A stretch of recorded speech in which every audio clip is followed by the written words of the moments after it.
Assalamualaikum warahmatullahi wabarakatuh. Kenalkan nama saya Muhammad Aryansyah dengan NIM 230500829, kelas AP2305B, Prodi Ilmu Komputer Universitas Haji Madani. Di sini saya ingin menjelaskan tentang tugas akhir metodologi penelitian yang berjudul Perancangan Sistem Mendukung Keputusan untuk Pemilihan Vendor Menggunakan Metode AHP dan TOPSIS.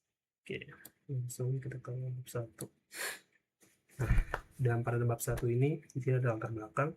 Dalam dunia bisnis organisasi, proses pengadaan barang merupakan kegiatan yang sangat penting karena berpengaruh langsung terhadap kelancaran operasional. Pemilihan vendor yang tepat menjadi salah satu faktor utama dalam menjamin kualitas barang, ketepatan waktu pengiriman, serta efisiensi biaya yang dikeluarkan. Kesalahan dalam pemilihan vendor dapat menyebabkan berbagai permasalahan seperti keterlambatan distribusi, kualitas barang yang tidak sesuai hingga kerugian finansial. Oke. Seiring dengan perkembangan jumlah vendor yang tersedia, proses pemilihan vendor menjadi semakin kompleks dan memerlukan pertimbangan berbagai kriteria. Pengambilan keputusan yang dilakukan secara manual dan subjektif seringkali menghasilkan keputusan yang kurang optimal. Oleh karena itu, diperlukan suatu pendekatan yang sistematis dan objektif dalam menentukan vendor terbaik. Oke, metode pengambilan keputusan multi kriteria atau multi kriteria decision making atau MCDM banyak digunakan untuk membantu menyelesaikan permasalahan tersebut.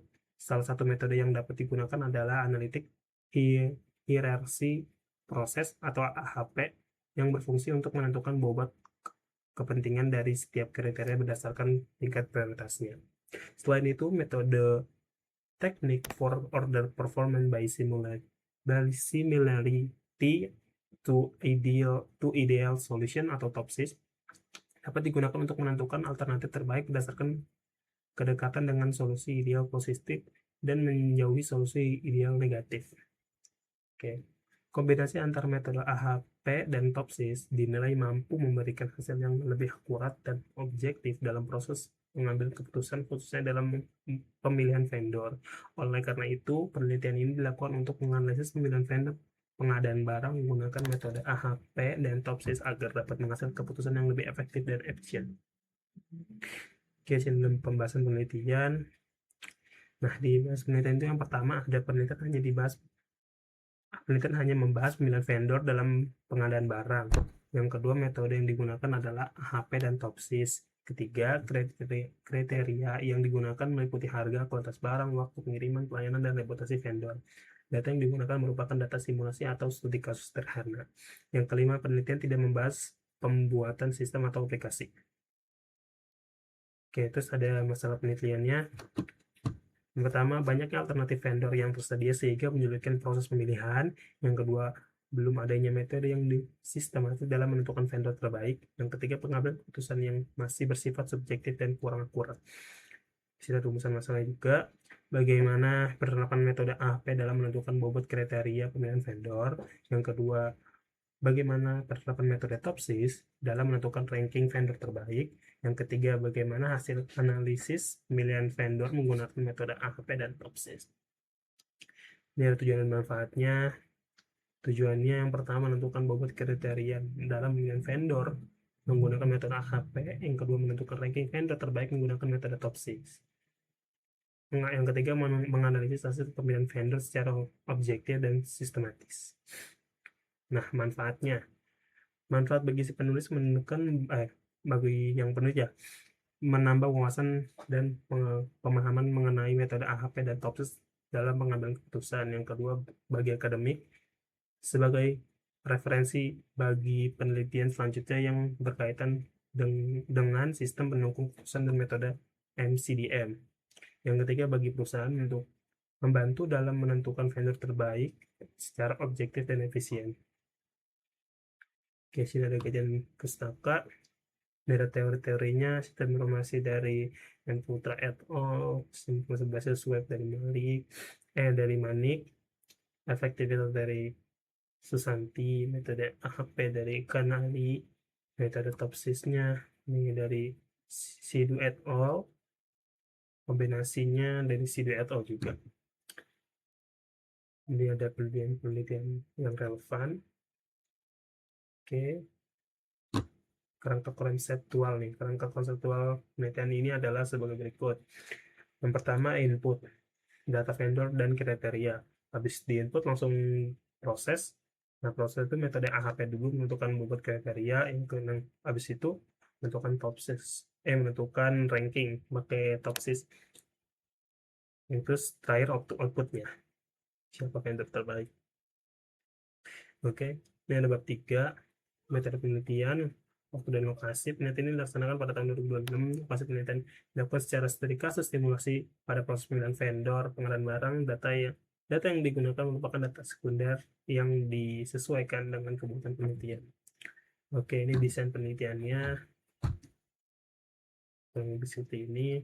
Terus ada definisi operasional variabel pengukurannya. Ini variabel pengukurannya ada harga, kualitas, pengiriman, pelayanan, reputasi. Nah, definisinya apa aja sih? Misalnya harga, biaya yang ditawarkan vendor. Ya pastinya kalau harga yang caranya lebih murah lah. Gitu. Terus kualitasnya pasti untuk carinya yang lebih tinggi. Pengirimannya yang pasti cepat, pelayanan yang responnya cepat, dan enak untuk berkomunikasi. Reputasi yang pastinya untuk kepercayaan. Oke. Ini populasi dan sampel, pengadaan barang, fungsinya. Oke, terus sumber data skala. Ini teknik analisis data. Nah, teknik analisis data dari metode AHP. Nih, kurang lebih seperti ini. Menentukan kriteria, membuat matriks perbandingan berpasangan, menghitung nilai atau bobot, menghitung konsistensi ratio atau CR. Jika CR kurang lebih sama dengan 0,1 maka data konsisten. Metode topsisnya tim membuat matriks putusan, memasang matriks, mengalihkan dengan bobot dari AHP, menentukan solusi ideal positif dan negatifnya, menghitung jarak ke solusi ideal, menghitung nilai preferensi, menentukan ranking. Oke, ini ada flowchartnya kurang lebih metode AHP dan topsis. Pertama, kalau misalkan ini bikin web ya atau aplikasi, dia begini, kita akan login dulu kan, pasti terus di dashboard. Nah, di dashboard itu kita input dulu nih, kira-kira vendornya apa aja sih yang kita punya. Terus habis itu kita proses menggunakan metode AHP. Oke, terus habis metode AHP, nasi topsisnya akan menentukan tuh siapa yang terbaik, terus akan mengeluarkan hasilnya. Oke. Nah, di sini hasil dan pembahasan. Kita contoh. Nah, penghitungan metode AHP. Nih, kriteria kita ambil contoh seperti ini. Oke, terus ini bobot kriteria normalisasinya segini yang kita ambil. Ini data dummy. Oke, perhitungan topsisnya ada CI sama dengan 0,04, CR-nya 0,08. Karena CR kurang dari 0,1, maka data konsisten. Oke, normalisasi matriks. Nah, di sini ada vendor 1, vendor 2, vendor 3. Harga vendor 1 itu dia lebih murah ya. Dan kualitasnya juga tengah-tengah. Pengirimannya ya kalau dibanding dari vendor-vendor yang lain, dia lebih bagus. Pelayanannya juga lebih oke. Untuk reputasi dia udah tengah-tengah dari perbandingan dua vendor lainnya.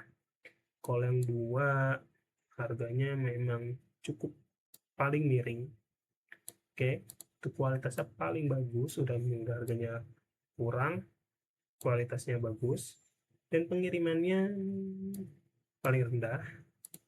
Oke, dan pelayanannya paling rendah juga.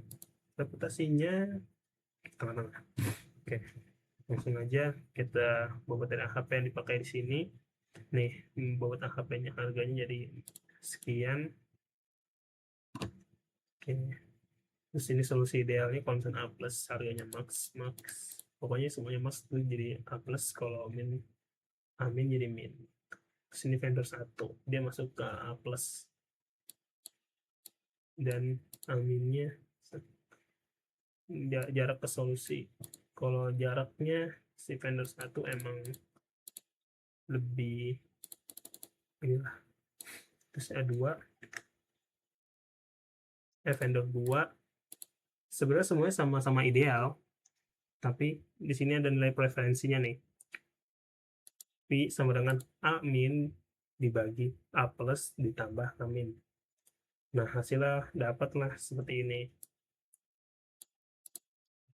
Nah, yang kayak gini kan, nilai referensi yang paling tinggi itu berada di vendor 2. Makanya vendor terbaik itu adalah vendor 2. Oke, metode apa yang digunakan untuk menentukan bobot kepentingan dari masing-masing kereta yang memiliki kepentingan pemasangan. Oke, terus langkah-langkahnya yang tadi sama aja. Membuat matrik pembandingannya, terus matrik, menentukan bobot kriteria, uji konsisten. Terus yang top sisnya juga menyusun matrik keputusan, normalisasi matriks, pembobotan, menentukan solusi ideal, positif dan negatif, menghitung jarak, menghitung nilai preferensi. Oke, terus dah, karena ini kan sudah selesai, saya sini aja. Di sini saya belum kesimpulan dan rekomendasinya. Dan ini adalah daftar pustakanya. Oke, ya, mungkin sekian presentasi dari saya. Kalau lebihnya mohon maaf. Wassalamualaikum warahmatullahi wabarakatuh.